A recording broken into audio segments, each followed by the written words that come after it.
नमस्कार दोस्तों, आपका स्वागत है अपने YouTube चैनल PFP में। आज हम बात करने वाले हैं फुटवेयर इंडस्ट्री के दिग्गज शेयर्स बाटा और रिलैक्सो के बारे में।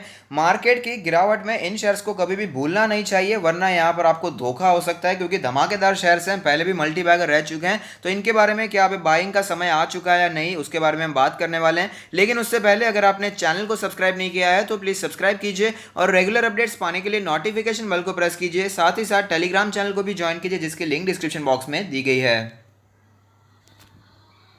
सबसे पहले बाटा इंडिया के बारे में बात कर लेते हैं। बाटा इंडिया का लास्ट ट्रेडेड प्राइस है 1282 रुपीज़, जो कि हमें 2% नीचे दिखाई दिया है। मार्केट कैप की बात करें तो 16,477 करोड़ के आसपास की मार्केट कैप है। पी रेशियो आप देख पाएंगे 131 दिखाई दे रहा है, जबकि इंडस्ट्री का पी 48 दिखाई देता है। क्योंकि यहाँ पर आपको पता है लॉस देखने को मिला है, तो यहाँ पर ऑफकोर्स यहाँ पर प्राइस अर्निंग्स हमें कम होती हुई नजर आ रही है, तो यहाँ पर पी रेशियो बढ़ता हुआ ही नजर आएगा। प्राइस टू बुक रेशियो की बात करें तो वो है 8.69। डिविडेंड यील्ड हमें यहाँ पर दिखाई दे रहा है 0.31% का। अगर बात करें आज की डिलीवरी परसेंटेज के बारे में तो 30.38% के आसपास की डिलीवरी देखने को मिल रही है, जो कि हम कह सकते हैं रीजनेबल डिलीवरी है। काफ़ी ज़्यादा स्ट्रॉन्ग तो नहीं कहेंगे, लेकिन काफ़ी ज़्यादा वीक भी नहीं कह सकते हैं। रीजनेबल डिलीवरी हमें यहाँ पर दिखाई दे रही है। तो अब चलते हैं चार्ट्स पर, वहाँ पर कैसी सिचुएशन बनी हुई है उसके बारे में भी बात कर लेते हैं। तो आप देख सकते हैं जब मार्केट में भयंकर गिरावट हमें देखने को मिली थी तब 1000 का लेवल स्ट्रॉन्ग सपोर्ट की तरह दिखाई दिया था। उसके बाद हमें बाउंस बैक भी अच्छा दिखाई दिया, ये 1500 के आसपास पहुंच ही चुका था। लेकिन उसके बाद वापस हमें यहाँ पर वीकनेस बनती हुई नजर आ रही थी और यहाँ पर थोड़ा सा बाउंस बैक फिर से देखने को मिला, लेकिन फिर से वीकनेस कंटिन्यू रहती हुई नजर आ रही है। करंट सिचुएशन के बारे में बात करें तो आप देख पाएंगे सारे मूविंग एवरेज के नीचे फिलहाल स्टॉक ट्रेड करता हुआ नजर आता है। अगर बात करें इंडिकेटर्स के बारे में तो मनी फ्लो इंडेक्स का नंबर कैलकुलेट होकर आता है 55.73। आप देख पाएंगे काफी ज्यादा ऊपर निकल चुका था, लेकिन उसके बाद काफी ज्यादा करेक्शन भी हमें यहां पर देखने को मिल रहा है। आरएसआई के नंबर के बारे में बात करें तो आरएसआई का नंबर कैलकुलेट होकर आता है 46.44। अब देख पाएंगे यहां पर भी हमें वीकनेस बनती हुई नजर आ रही है। एमएससीडी के बारे में बात करें तो आप देख पाएंगे एमएससीडी में हमें यहां पर जो सिचुएशन बनती हुई नजर आती है, आज ही हमें यहां पर बियरिश क्रॉसओवर देखने को मिल रहा है, जो कि दर्शा रहा है कि आगे आने वाले दिनों में और भी गिरावट की संभावना यहां पर बढ़ जाती है। अगर बात करें बॉलिंजर बैंड के बारे में तो बॉलिंजर बैंड के मीडियन के नीचे स्टॉक आ चुका है। मीडियन का लेवल है 1302 का लेवल, अपर बैंड है 1379 के आसपास का लेवल। अगर बात करें यहाँ पर इसके पिवट पॉइंट्स के बारे में तो आप देख पाएंगे कि पिवट लेवल कैलकुलेट होकर आता है 1294 के आसपास का लेवल। रेजिस्टेंस जो इसे फेस करना पड़ा वो है 1376 का लेवल। अगर बात करें नीचे सपोर्ट्स के बारे में तो 1217 का सपोर्ट दिखाई देता है, उससे भी नीचे जाए तो 1136 का लेवल भी हमें यहाँ पर दिखाई दे रहा है। अब चलते हैं ऑल टाइम चार्ट पर, जहाँ पर एक कैंडल 1 मंथ को रिप्रेजेंट करेगी, जिससे हमें पता चलेगा स्टॉक ने कैसी मूवमेंट बना कर दी है।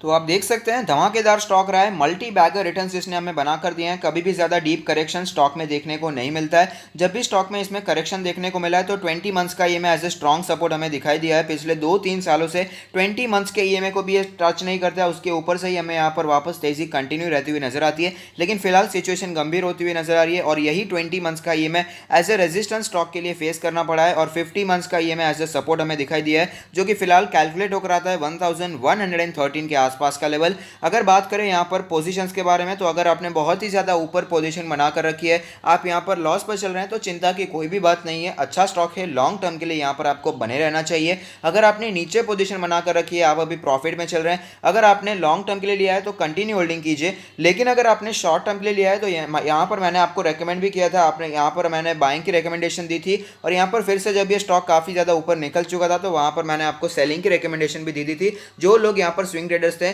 क्योंकि यहाँ पर 200 डेज का ये में आप देख पाएंगे स्ट्रॉन्ग रेजिस्टेंस की तरह हमें हमेशा दिखाई दिया है। यही रेजिस्टेंस है जिसके बाद स्टॉक हमें वापस आता हुआ नजर आए, तो वहां पर मैंने यहाँ पर आपको सेलिंग की रिकमेंडेशन दी थी, यानी कि प्रॉफिट बुकिंग की रिकमेंडेशन दी थी। लेकिन अगर आपने यहाँ पर अभी भी प्रॉफिट बुकिंग नहीं किया तो अब भी कर लेंगे, तो भी कोई प्रॉब्लम यहाँ पर नहीं है अगर आप शॉर्ट टर्म इन्वेस्टर हैं। अगर बात करें यहाँ पर फ्रेश इन्वेस्टमेंट के बारे में तो काफी लोग यहाँ पर घबरा चुके थे, ये अपॉर्चुनिटी उनसे मिस हो गई है, वापस स्टॉक वो नीचे आएगा नहीं आएगा। तो ये बात आपको समझ लेनी चाहिए भाई साहब, शेयर मार्केट है, कभी भी कुछ भी हो सकता है, ये बात आप समझ लीजिए। जो लोग यहाँ पर घबरा रहे थे कि बाइंग अपॉर्चुनिटी मिस हो गई है, स्टॉक तो ऊपर निकल चुका, अब देख सकते हैं वापस स्टॉक हमें नीचे आता हुआ नजर आ रहा है। तो यहाँ पर कभी भी हमें नाराज नहीं होना चाहिए कि हमने कोई अपॉर्चुनिटी मिस कर ली है। शेयर मार्केट में अपॉर्चुनिटीज तो मिलती रहती है। अगर बात करें यहाँ पर फ्रेश इन्वेस्टमेंट के बारे में, तो जो एग्रेसिव इन्वेस्टर है, एक्टिव इन्वेस्टर है, उनके लिए मैं जो लेवल्स आपको रेकमेंड करना चाहूंगा वो लेवल्स है यहाँ पर 1240 से करके 1280 के आसपास का लेवल। अगर आपको स्टॉक कहीं पर भी इस लेवल के आसपास नजर आता है तो लॉन्ग टर्म के लिए बाइंग इनिशिएट करने में कोई भी प्रॉब्लम नहीं है।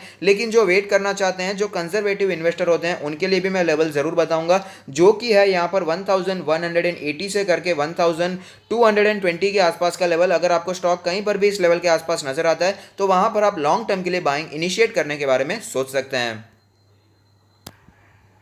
तो चलिए अब बात कर लेते हैं यहाँ पर रिलैक्सो फुटवेयर्स के बारे में। तो रिलैक्सो का लास्ट ट्रेडेड प्राइस है 635 रुपीज़, जो कि हमें 1.44% नीचे दिखाई दिया है। मार्केट कैप है 15,800 करोड़ के आसपास। पी रेशियो 78.57 है, जबकि इंडस्ट्री का पी 48.52 दिखाई देता है। प्राइस टू बुक रेशियो है यहाँ पर 12.44। डिविडेंड यील्ड की बात करें तो 0.2% का डिविडेंड हमें दिखाई दे रहा है।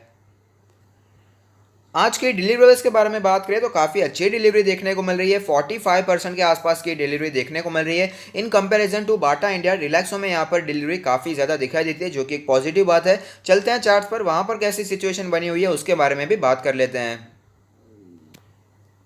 तो आप देख सकते हैं मार्केट क्रैश के समय पर हमें 5,000 का लेवल, 500 का लेवल, माफ कीजिए 500 का लेवल स्ट्रॉन्ग सपोर्ट की तरह दिखाई दिया। उसके बाद काफ़ी अच्छी तेजी हमें देखने को मिली थी, ऑलमोस्ट अपने ऑल टाइम हाई के आसपास ये पहुंच चुका था। लेकिन वापस ये तेजी गायब होती हुई नजर आई और वापस स्टॉक में वीकनेस हमें देखने को मिली थी। लेकिन फिर से बाउंस बैक भी देखने को मिला, वापस स्टॉक 680 के आसपास ट्रेड करता हुआ नजर आ रहा था। लेकिन यहाँ पर वीकनेस कंटिन्यू रहती हुई नजर आ रही है। अगर बात करें करंट सिचुएशन के बारे में तो आप देख पाएंगे यहाँ पर फिलहाल 200 डेज का जो मूविंग एवरेज है उसके ऊपर स्टॉक ट्रेड करा है, लेकिन दूसरे जो सारे मूविंग एवरेज दिखाई दे रहे हैं उसके नीचे हमें स्टॉक ट्रेड करता हुआ नजर आता है। अगर इंडिकेटर्स के बारे में बात करें तो मनी फ्लो इंडेक्स का नंबर कैलकुलेट होकर आता है 53.43 के आसपास, जो कि हम कह सकते हैं ओवरऑल न्यूट्रल कंडीशन दिखाई दे रही है। लेकिन पहले के हिसाब से थोड़ी सी वीकनेस तो हमें यहाँ पर दिखाई दे रही है।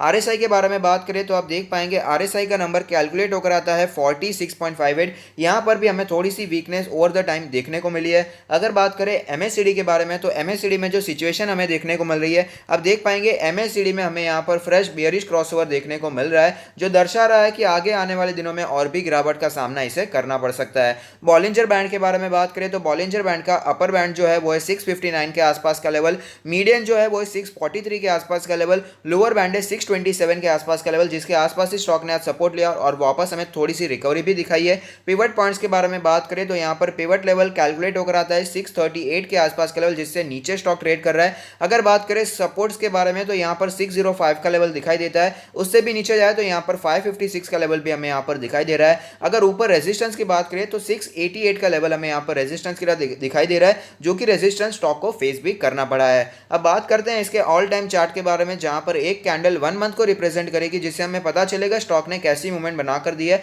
तो आप देख पाएंगे भाई साहब धमाकेदार स्टॉक रहा है, मल्टी बैगर रिटर्न इसने हमें बनाकर दिए हैं। कभी भी ज्यादा डीप करेक्शन स्टॉक में देखने को नहीं मिला है। जब भी करेक्शन देखने को मिलता है तो 20 मंथ्स का ईएमए ही ऐसे स्ट्रॉन्ग सपोर्ट की तरह दिखाई देता है और वापस यहाँ पर हमें बाउंस बैक भी देखने को मिलता है और स्टॉक वापस ऊपर जाता हुआ भी नजर आता है। और फिलहाल वो 20 मंथ्स का जो ईएमए है वो कैलकुलेट होकर आता है 563 के आसपास का लेवल।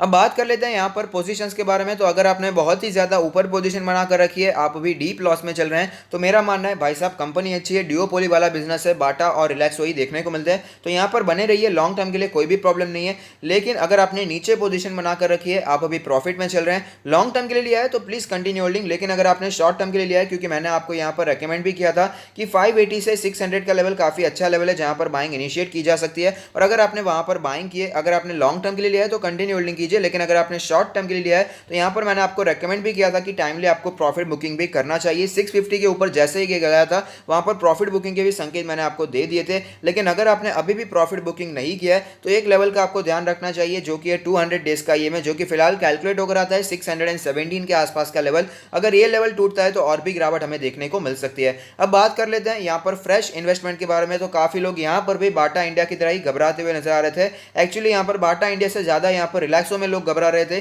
कि 580 का लेवल हमने चूक दिया है, यहाँ पर 590 के आसपास हमने स्टॉक में बाइंग नहीं की, यहाँ पर मिस कर दिया है और स्टॉक काफी ऊपर निकल चुका है। लेकिन देखिए भाई साहब, शेयर मार्केट है, कभी भी कुछ भी हो सकता है, ये मंत्र को आप हमेशा याद रखिएगा। यहाँ पर वापस हमें गिरावट देखने को मिल रही है, 635 का लेवल हमें वापस देखने को मिला है, तो यहाँ पर वापस बाइंग की अपॉर्चुनिटीज हमें ढूंढनी चाहिए। तो यहाँ पर जो एग्रेसिव इन्वेस्टर हैं, जो एक्टिव इन्वेस्टर हैं, उनके लिए मैं लेवल्स बताना चाहूंगा। आप देख पाएंगे 200 डेज के ईएमए को काफी ये यहाँ पर सपोर्ट लेता है, यहाँ पर सपोर्ट लेने की पहले भी कोशिश की थी और 200 डेज का ईएमए जब टूटता भी है तो तुरंत हमें बाउंस बैक भी देखने को मिला है। और फिलहाल वो लेवल कैलकुलेट होकर आता है 617 के आसपास का लेवल। तो अगर आपको स्टॉक कहीं पर भी 600 से 625 के आसपास नजर आता है तो वहां पर long term investor, aggressive investor buying के बारे में सोच सकते हैं। लेकिन जो वेट करना चाहते हैं, जो कंजर्वेटिव इन्वेस्टर होते हैं, उनके लिए भी मैं लेवल जरूर बताऊंगा। पहले भी स्टॉक ने सपोर्ट लिया था 580 के आसपास के लेवल पर, तो स्टॉक आपको कहीं पर भी अगर 570 से 590 के आसपास दिखाई देता है तो वहां पर आप लॉन्ग टर्म के लिए बाइंग इनिशिएट करने के बारे में सोच सकते हैं, जो कि फिलहाल वेट करना चाहते हैं। दोनों ही अच्छे स्टॉक हैं, यहाँ पर दोनों ही अपने पोर्टफोलियो में ऐड किए जा सकते हैं। और अगर आप अपना पोर्टफोलियो हमसे रिव्यू करवाना चाहते हैं तो उसका लिंक भी हमने डिस्क्रिप्शन बॉक्स में दे दिया है। तो अगर आपको ये वीडियो पसंद आता है तो लाइक कीजिए, शेयर कीजिए, कमेंट कीजिए,